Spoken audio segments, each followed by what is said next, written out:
Welcome to 5 Stars Impact. Today, we are going to discuss a natural remedy for chronic cough. What is a chronic cough? A chronic cough is when a cough lasts longer than 8 weeks in adults, or 4 weeks in children. Common causes include asthma, allergies, gastroesophageal reflux disease, GERD, or bronchitis. Less commonly, it can be a sign of a more severe condition, such as a heart cough or lung disease. The natural ways you can treat chronic cough. If, after taking, no improvement, please see a doctor. The ingredients: get honey from honeybee. Get bitter cola, botanical name Garcinia cola.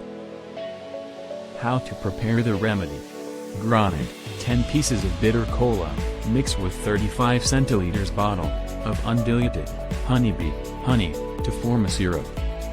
Dosage: for adult, take 3 spoonfuls 3 times daily. For children, take 1 spoonful 3 times daily. Alternative for children: replace onions with bitter cola. Thank you for watching this video. Please subscribe to our channel. See you next week. Goodbye.